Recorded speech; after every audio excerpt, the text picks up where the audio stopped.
En la mesa tenemos a Celeste y a Yamila, consejeras de la universidad, donde han llevado una lucha muy importante que no fue en la sesión del consejo de esta semana, ¿fue? ¿O la semana pasada? Ya no recuerdo. De esta semana, sí, esta sí. semana, sino que es una lucha que se viene dando desde el año pasado.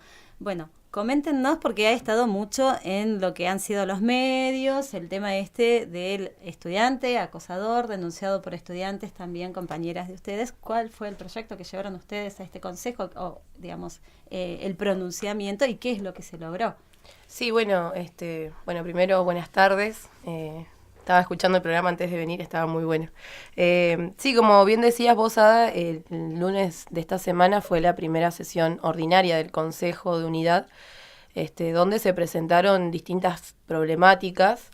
La realidad es que tuvimos que apresurar un poco que se trate este problema, porque realmente empezó con una denuncia que nosotras tomamos en febrero, por parte de dos estudiantes de la Unidad Académica de Río Gallegos, contra Fernando Alberti, estudiante de la licenciatura de Psicopedagogía, que venía acosándolas a una por medio del Facebook, de las redes sociales, digamos, con connotación sexual, y a otra directamente había tenido un episodio hacía 2 años con la misma persona, donde se le había incluso hasta metido a la casa, digamos, en contra de su voluntad. Y a partir de la denuncia de una se pusieron en contacto y nos contactaron a nosotras. Es decir que sí, nosotras empezamos con estos trámites y acompañándolas incluso hasta la justicia desde febrero. Como las clases todavía no habían empezado y la universidad todavía no estaba abierta, nosotras le propusimos a las chicas, como él seguía cursando en la universidad, que demos inicio al protocolo de actuación que fue aprobado el año pasado en una sesión ordinaria del Consejo Superior, que actualmente sirve como herramienta para viabilizar todo este tipo de casos y de denuncias lo más rápido posible y con una perspectiva de género, ¿no? Entonces, esperamos que abra la universidad, nos pusimos en contacto con la Comisión Asesora de Género y presentamos la denuncia. Se dio curso inmediatamente a todo el protocolo, donde se entrevistó a las víctimas y también hubo un espacio donde el victimario tuvo una entrevista y a partir de eso ya tenían las herramientas, la comisión, para empezar a actuar. Ellas lo que hacen es, como Comisión Asesora de Género, llevar una recomendación a las autoridades académicas de cuál debiera ser la sanción que se le debe aplicar a la persona. En este caso, fue inmediatamente. Lo que sucedió es que las autoridades de la unidad académica no tomaron con la misma rapidez la resolución del caso, entonces tuvimos que presentar una nota que incluso fue fue sorpresivo, porque nosotras presentamos una nota de las estudiantes de psicopedagogía que se organizaron porque, obviamente, a partir de las denuncias que ya eran de público conocimiento, se sumó además que esta persona había acosado sexualmente a una chica en un cajero y salió en las noticias que estuvo demorado, que lo había lo habían soltado a las horas. Entonces había empezado la cursada. Esta persona seguía yendo a cursar, entonces las estudiantes de psicopedagogía se organizaron, nosotras las acompañamos como consejeras estudiantiles, presentamos su nota y cuando llegamos a la sesión nos encontramos con que había 5 notas presentadas. Otra bancada de los estudiantes consejeros de la FUR, la de las estudiantes de psicopedagogía, la de la escuela de psicopedagogía y el consejo asesor, y después de distintas estudiantes, digamos, que se pronunciaban con respecto a esto. Entonces, digamos que fue casi un apretón que vivieron las autoridades académicas para resolver inmediatamente.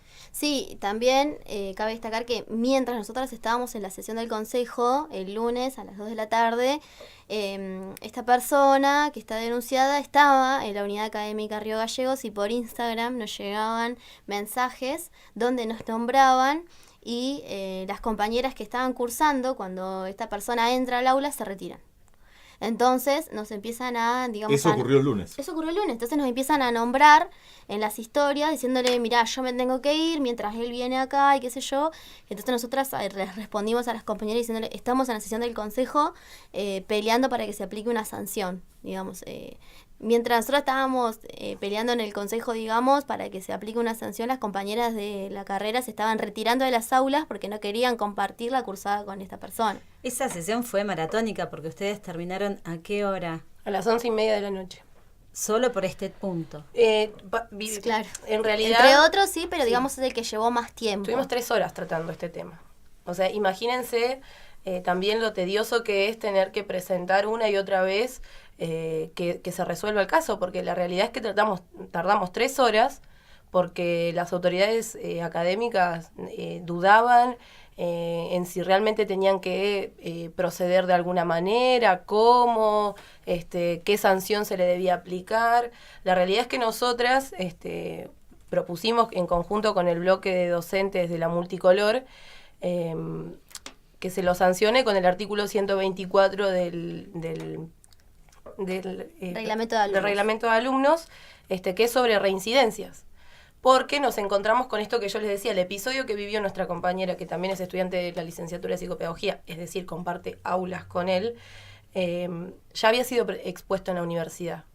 Antes del protocolo existía una instancia de mediación que se llamaba, que se llama porque lo siguen utilizando. Con la compañera que denunció actualmente, lo utilizaron y realmente es muy tedioso porque instan a que la víctima y el victimario se junten en una reunión para que puedan solucionar el problema, como si con una solicitud de disculpas solucionaran todo, digamos, el ataque que sufren, tanto, bueno, físicamente, biológica, digamos, psicológicamente, una instancia horrible, porque la realidad es que ninguna de las dos compañeras se presentó. Entonces nunca pudieron llevar adelante la mediación como correspondía, porque se sintieron atacadas también por la unidad académica, ¿sí? Por las autoridades. En este caso, la Secretaría Académica, que es quien tiene que cumplir esa función. Las sanciones, digamos, ¿cuáles son las posibles sanciones y a cuál se llegó? Porque estaban analizando qué sanciones aplican. Y es según. El reglamento de alumnos tiene en el artículo 122 algunos detalles, pero cuando vos reincidís, es decir, cuando volvés a hacer algo por lo que ya te sancionan o una instancia de mediación, fue por eso que nosotros pedimos el artículo 124 que ese artículo expone, digamos, una sanción de 5 a 10 años. Sí, y en ese sentido nosotros pedimos la máxima. Sobre todo porque la otra propuesta que había fueron 2 mociones que se contraponían, entonces se eligió por una por la otra, que fue propuesta por los consejeros docentes de la Bordo Amarillo, que responden a la gestión del decano, que era una sanción de 1 año que quede supeditada a lo que dictaminara la justicia. Nosotras le dijimos que no, y el argumento nuestro fue que nosotras venimos, como bien decía, desde febrero, acompañando a nuestras compañeras a una justicia donde primero y principal la revictimizaron a nuestra compañera, le dijeron muchísimas veces que hasta que a él no le haga nada a ella, digamos que no le haga nada físicamente, ella no podían hacer nada por él, con él. O que adentro de la unidad académica. O que si no había pasado dentro de la unidad académica tampoco podían accionar. Entonces, ella solicitó una perimetral, porque la realidad es que esta persona la amenazó a ella. Si yo te encuentro en el buffet, te hago mierda, le dijo. Entonces, digamos, teníamos material pero no pasó nada. Entonces... O sea, la justicia no adoptó ninguna resolución. No adoptó ninguna resolución porque justamente la compañera que fue a hacer la denuncia... Ni inició ni siquiera un trámite, nada. Solamente quedaron expuestas las denuncias. O sea, la descartaron. Chao. La descartaron, sí, totalmente. Peleamos para que ella, porque con su denuncia, ella quería ser querellante. Bueno, la desestimaban todo el tiempo porque le decían que no era tan importante. Que había una chica que podía denunciar algo peor y que convenía que sea ella la querellante, se le sumaba el expediente. Había que llegar a una violación para poder ser Había que llegar a cualquier contacto físico, digamos, de violencia para que la justicia accione. Esa fue la respuesta. Y hemos recorrido comisaría, hemos recorrido fiscalía, defensoría. Entonces, digamos, esas cuestiones, por ejemplo, la unidad académica no la saben. Se las tenemos que ir a exponer nosotras, y nosotras las sabemos porque justamente nos encargamos de acompañar a las compañeras en esta situación. No, y encima una de las cosas que hacen las autoridades universitarias es decir, bueno, vamos a pedir a tal juzgado que nos envíen el expediente o que nos envíen un informe sobre la denuncia, y la justicia no manda nada, entonces las autoridades universitarias tampoco hacen nada y queda esto así, digamos, dando vueltas, y bueno, eso, digamos, después, digamos, de esto quedó demostrado que la organización independiente de las compañeras logró una sanción. Eso es, digamos, de la conclusión que tenemos que sacar, digamos, de toda esta experiencia que pasamos. Sí, y es una sanción, digamos, ejemplar en este caso, que nosotras obviamente la celebramos como un gran paso que dimos las mujeres. Ahora tenemos que instar a las compañeras que sigamos organizándonos para que la justicia también se expida a partir de este caso. Es decir, la unidad académica, a partir de la organización de las compañeras de manera independiente, logró una sanción ejemplar. ¿Por qué la justicia no? Bueno, esto nos lleva también a otro caso por fuera de la universidad, pero que pasa socialmente, el caso del concejal en Caleta, Olivia, que las compañeras del plenario de trabajadoras junto con otras organizaciones de mujeres solicitaban el desafuero o sacar el concejal del ámbito del Consejo Deliberante de Caleta, Olivia, y los concejales, hasta que no se expida la justicia, no iba a pasar nada. Bueno, finalmente se logró, después vamos a estar hablando con Vanessa, que se lo sacara, digamos que fuera preso, pero el Consejo Deliberante no tomaba la decisión de sacarlo, de sacarle de sus funciones del Consejo Deliberante, sino es con el tema de la organización de las mujeres, independiente del Estado, porque vemos que el Estado los protege. Esto que vos decías, recorrieron la comisaría, la defensoría, y sin embargo parecía que no eran pruebas suficientes como para llevar adelante un caso o juzgarlo. La complicidad del Estado en proteger, digamos, a acosadores, a violadores, está más que claro. Sí. Y bueno, y justamente por eso es que nosotras también, la moción no solamente fue sancionar, digamos, a Fernando, sino también que el rector inicie una denuncia, y a partir de esa denuncia que, bueno, se solicite la perimetral que no le dieron a Lourdes, pero que la unidad académica, digamos, en este caso la universidad, tiene potestad de poder pedir por la sanción que se le otorgó, que es que no entra al campus, digamos, universitario. Ahora, ¿y qué va a ocurrir concretamente? Porque por lo que tengo entendido, esta persona no es que dijo así, tienen razón, sino que sigue persistiendo en amenazar que va a ir a cursar, que va a desconocer las sanciones y demás. Sí, bueno, ayer tuvimos un episodio bastante extraño y horrible, porque esta persona sigue obviamente dentro de las redes sociales diciendo que va a ir a la universidad, obviamente que está muy enojado con toda la situación, pero bueno, son casos que están comprobados y que están en la justicia también, así que en ese sentido nosotras no tenemos miedo ni nada por el estilo, porque sabemos que accionamos como debíamos hacerlo. Pero sí... Claro, lo que hubo ayer en la UMPA fue todo un estado de alerta.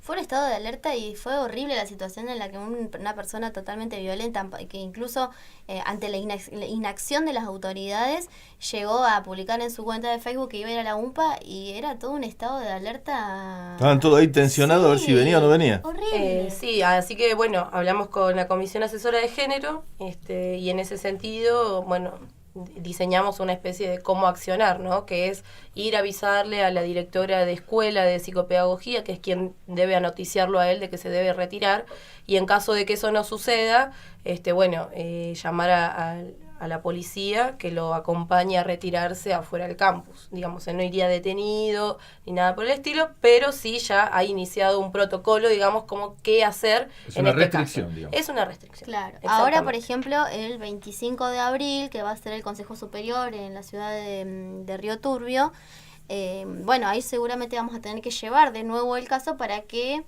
el rector, agilice los pasos para hacer la restricción de estas personas de las unidades académicas.